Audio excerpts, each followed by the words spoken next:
Selamat datang di channel Reka Film. Buat kalian yang baru bergabung, jangan lupa klik tombol subscribe dan aktifkan lonceng notifikasinya agar tidak ketinggalan video-video terbaru dari channel ini.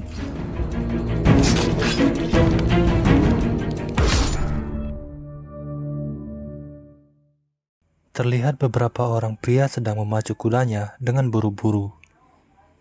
Dia adalah Raja Kuang He yang beberapa hari ini melarikan diri dari kejaran pasukan kerajaan yang memberontak. Sementara menunggu bala bantuan, mereka bersembunyi di sebuah rumah kosong. Tapi tiba-tiba, ribuan anak panah ditembakkan ke tempat persembunyiannya dan menewaskan beberapa pengawal yang setia.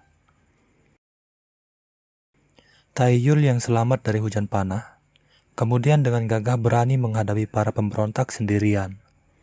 Guna menghindari korban yang tidak perlu, komandan pemberontak yang bernama Min Sung Ho kemudian menantang Taeyul untuk baiwan dengannya. Diketahui Taeyul dan Sung Ho dulunya merupakan pengawal pribadi dari Raja Kuang He. Akan tetapi karena bujuk rayu para pejabat, akhirnya Sung Ho meninggalkan Raja Kuang He dan menjadi musuhan dengan Taeyul. Sialnya dalam pertarungan ini mata Taeyul kelilipan, sehingga memberikan Sung Ho kesempatan untuk menyerangnya. Ketika Sung Ho akan menebas Taeyul, dia dihentikan oleh Raja Kuang He yang memilih untuk menyerah. 18 tahun kemudian Taeyul hidup tenang, jauh dari pemukiman bersama anak gadisnya yang bernama Taeok. Suatu hari ketika sedang berburu, penyakit Taeyul kambuh dan hampir membuatnya pingsan. Karena kondisi matanya sudah sangat parah, mereka disarankan untuk pergi ke Huasintang guna mencari obat. Si tabib yakin bahwa mereka akan mendapat obat jika menyebut namanya. Taeok berusaha membujuk ayahnya agar mau pergi ke Huasintang. Namun entah mengapa ayahnya menolak pergi ke sana, yang membuat Taeok menjadi bingung. Setelah mengancam akan pergi sendiri, Taeyul akhirnya mengalah dan setuju untuk pergi bersama Taeok. Keesokan harinya mereka pun turun gunung dan pergi menuju Huasintang. Saat melewati pasar, Taeok melihat ada keributan dan karena penasaran, dia pun berjalan mendatanginya. Ternyata keributan itu disebabkan oleh para pedagang budak yang sedang menjual istri dari salah seorang warga setempat. Semenjak pergantian kekuasaan, negara Joseon menjadi semakin lemah yang membuatnya tidak bisa bersaing dengan negara tetangga seperti Qing dan Ming. Para pedagang budak ini berasal dari negeri Qing dan dibekingi salah seorang kerabat kerajaan, sehingga para petugas keamanan tidak bisa berbuat apa-apa. Di tempat lain, seorang pejabat Joseon bernama Lee Man-hyuk sedang menjamu utusan dari negeri Qing. Kemudian salah seorang kerabat kerajaan dari negeri Qing datang dan bergabung. Dia adalah Guru Tai, salah seorang pendekar pedang terbaik dari negeri Qing, dan juga ketua kelompok Huang yang adalah para pedagang budak. Di tengah diskusi mereka, suasana menjadi panas. Guru Tai dengan sengaja menghina kerajaan Joseon yang membuat Min Sung Ho menjadi geram. Untuk meredakan suasana, dia kemudian menantang Sung Ho melawan salah seorang anak buahnya.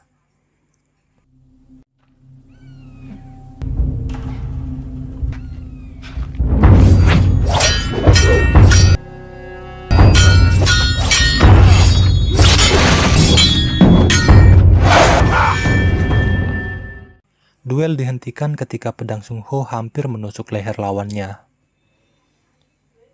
Guru Tai dan anak buahnya kemudian pergi meninggalkan perjamuan itu. Taeok yang telah tiba di Huasintang harus kecewa ketika pemilik Huasintang yang bernama Huason tidak memberi obat yang dibutuhkan ayahnya. Mereka pun pergi dengan kesal karena merasa telah ditipu oleh si tabib. Guru Tai datang ke Huasintang untuk menawarkan bisnis perdagangan budak kepada Huason. Namun Huason menolaknya secara halus. Merasa omongan Guru Tai semakin lama semakin ngaco, Huason kemudian pergi meninggalkannya. Malam harinya, Huason dipanggil pejabat Li untuk datang ke rumahnya. Pejabat Li meminta bantuan Hwason untuk dicarikan seorang anak gadis guna dijadikan anak angkat. Hwason menyanggupinya dan berpikir jika Taeok adalah calon yang tepat. Keesokan harinya Hwason mendatangi tempat Taeok menginap. Taeok terlihat kesal ketika melihat Hwason SKSD dengannya. Hwason mengatakan bisa membantu mendapatkan obat untuk ayahnya. Mereka kemudian pergi ke rumah pejabat Li. Taeyul yang baru pulang silaturahmi dari rumah teman lamanya tidak menemukan Taeok di penginapan. Setelah mengetahui bahwa Taeok pergi bersama Hwason, dia pun segera menyusulnya. Pejabat Li menyampaikan maksudnya untuk mengadopsi Taeok. Dengan iming-iming akan diberi obat yang dibutuhkan ayahnya, Taeok dengan senang hati menerima tawaran pejabat Li. Hwason dan Taeok kemudian pamit untuk pulang ke Hwasintang. Sungho yang baru tiba di rumah pejabat Li terlihat terpana ketika berpapasan dengan Taeok. Bukan karena Taeok cantik atau Hwason yang mirip anggota Blackpink, melainkan karena ikat rambut yang dipakai Taeok tidak asing bagi Sungho. Pejabat Li kemudian memberitahu Sungho bahwa Taeok adalah anak angkatnya. Saat tiba di Hwasintang, terjadi keributan yang disebabkan oleh anak buah guru Tai. Om-om ini menelanjangi pelayan wanita di sana dan memaksa melayani mereka. Hwason yang tidak bisa menahan amarahnya langsung menyerang bersama pengawalnya. Tapi melawan satu orang saja sudah membuat mereka tak berdaya. Taeok datang dan melempar si brewok dengan batu yang membuat pipinya terluka. Si brewok yang murka langsung menyerang Taeok, tapi tiba-tiba Taeyul muncul dan mengatakan, namanya juga anak kecil. Dia kemudian meminta maaf kepada brewok atas perbuatan anaknya. Si brewok akan memaafkan Taeok jika Taeyul minta maaf sambil berlutut. Taeyul pun menuruti kemauan si brewok, tapi si gundul di belakang brewok langsung menyerang Taeyul. Akhirnya Taeyul menunjukkan kemampuannya. Si gundul dianiaya dengan hanya tongkat kecil yang dibawanya. Mereka pun hanya bisa tersipu malu karena telah menyinggung orang yang salah.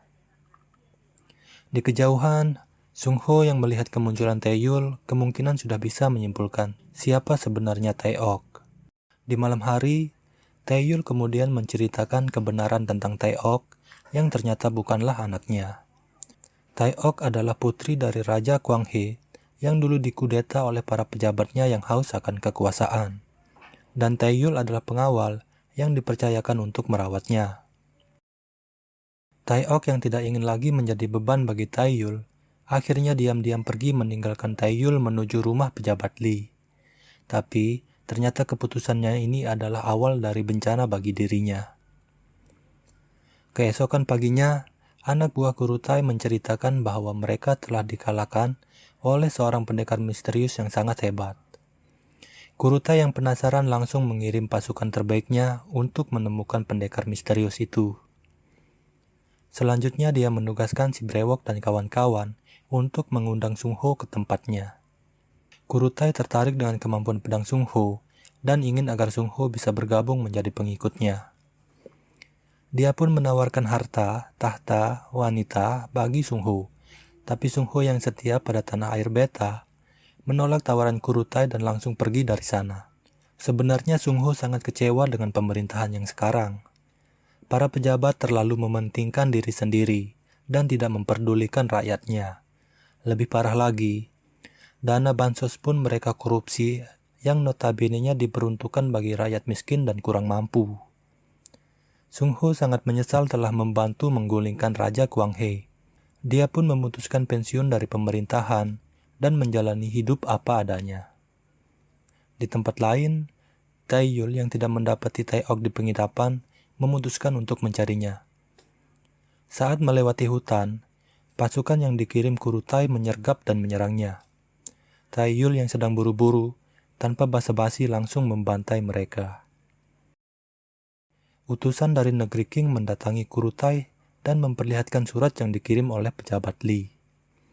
Guru Tai menjadi murka setelah mengetahui bahwa pejabat Li ingin dia mati. Malam harinya, Kurutai datang bersama pasukannya dan membantai orang-orang di rumah pejabat Li. Taeok pun diseret dan hampir mati dipenggal Kurutai yang menyangka Taeok adalah anak pejabat Li. Di sini akhirnya diketahui maksud pejabat Li ingin mengadopsi Taeok. Ternyata dia ingin menyamarkan anak kandungnya agar selamat dari konflik dengan negara Qing.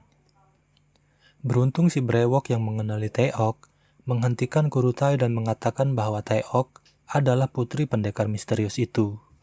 Sung Ho juga datang dan meminta agar Taeok tidak dibunuh. Sebagai kompensasinya, dia akan bergabung dan menjadi pengikut Kurutai. Di Hwasintang, si Gundul mengamuk dan menyiksa Hwason. Dia ingin menemukan dan membalas Taeyul yang telah mempermalukannya.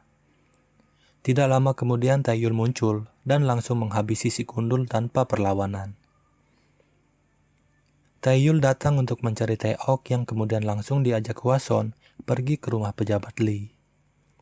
Sampai di sana, mereka hanya menemukan barisan mayat yang berjejer rapi seperti ikan teri. Tapi, Taeok tidak ada di sana yang bisa disimpulkan bahwa saat ini Taeok masih hidup. Taeyul kemudian menanyakan tempat berkumpulnya para pendekar pedang yang dijawab oleh Hwason, kedai arak. Taeyul pun pergi ke sana dan mengobrak-abrik tempat itu. Di sana dia mendapat informasi bahwa Taeok telah dibawa oleh para pedagang budak. Taeyul kemudian melanjutkan pencariannya ke markas para pedagang budak. Tapi, setelah melakukan pembantaian dan melepaskan para budak yang ditahan, dia tetap tidak menemukan Taeok. Beruntung ada salah seorang pedagang budak yang selamat dikarenakan ketika teman-temannya dibantai, dia sedang menunaikan hajatnya di semak-semak. Dia pun akhirnya membawa Taeyul ke lokasi Taeok dikurung, yang ternyata adalah rumah di mana utusan dari negeri Qing tinggal. Di kediaman utusan dari negeri Qing, pejabat Li datang membawa pasukan kerajaan dan memberi ultimatum agar Kurutai segera diserahkan. Jika tidak, pasukan pejabat Li malah dibantai dalam sekejap. Si brewok yang melihat Taeyul tiba-tiba muncul, langsung melemparkan senjatanya. Si brewok dan rekannya masih tidak bisa mengalahkan Taeyul. Pasukan bersenjata tiba dan membantu si brewok. Lagi-lagi kembali Taeyul harus melakukan pembantaian. Para penembak tidak bisa melumpuhkan Taeyul yang pergerakannya gesit dan irit. Taeyul membunuh pasukan itu satu persatu tanpa kesulitan. Tapi, pasukan pembunuh Kurutai yang terlatih membuat Taeyul bertarung habis-habisan. Beberapa kali dia harus rela terkena sabetan dan tusukan yang tidak bisa dihindarinya. Pada akhirnya Taeyul menghabisi semua orang di sana. Tapi sangat disayangkan, si brewok berhasil melarikan diri. Taeyul yang sudah sangat kelelahan, ditambah dengan penyakit di matanya yang kambuh, akhirnya terjatuh dan pingsan. Si brewok yang selamat melapor kepada Kurutai bahwa semua pasukannya telah dibabat habis oleh Taeyul. Kurutai yang direndam amarah langsung menghabisi si brewok yang tidak becus. Taeyul terbangun di Hwasintang dan mendapati luka-lukanya telah diobati oleh Hwason. Matanya juga kembali normal dan kini bisa melihat dengan baik. Hwason menyarankan agar Taeyul istirahat dulu, tapi karena sangat khawatir akan keselamatan Taeok, Taeyul pun pergi tanpa basa-basi. Taeyul lalu pergi mengunjungi teman lamanya yang adalah seorang pandai besi. Di sana dia diberitahu jika kelompok Kurutai ada di dermaga. Dia juga diberikan pedang baru yang mirip dengan pedang lamanya. Tak ingin menghabiskan waktu, Taeyul pun memacu kudanya menuju dermaga. Sampai di dermaga, dia dihadang oleh Sung Ho yang memintanya untuk menyerah, tapi Taeyul pun bertarung kembali melawan Sung Ho setelah sekian tahun lamanya. Namun Taeyul yang dulu bukanlah yang sekarang. Taeyul mengalahkan Sung Ho tanpa membuatnya terluka, tapi Kurutai muncul dan membunuh Sung Ho yang dianggap tidak berguna. Kurutai kemudian menantang Taeyul untuk bayuan dengannya. Jika Taeyul menang, maka Taeok akan dibebaskan tanpa syarat. Taeyul pun mengikuti Kurutai ke arena di mana telah hadir utusan dari negeri King, Sung Ho dan pengawalnya, dan Taeok yang dijaga ketat oleh harem Kurutai. Melihat Taeok yang diperlakukan layaknya hewan peliharaan, membuat Taeyul tidak fokus melawan Kurutai. Beberapa kali dia terkena sabetan pedangnya, tapi dengan semangat baja dan tekad besinya, Taeyul berhasil menipu pergerakan Kurutai untuk mendekati Taeok dan menebas leher harem Kurutai. Kurutai yang kalap melihat haremnya terkapar, menyerang dengan membabi buta tanpa memperhatikan kode etik perpedangan yang membuat lehernya tersayat dan dadanya tertusuk pedang Taeyul yang mengakhiri hidupnya. Selesai sudah perjalanan Taeyul menyelamatkan anak gadisnya dari perbudakan. Akhirnya mereka kembali lagi ke gunung, di mana mereka menjalani kehidupan dengan damai. Dan film pun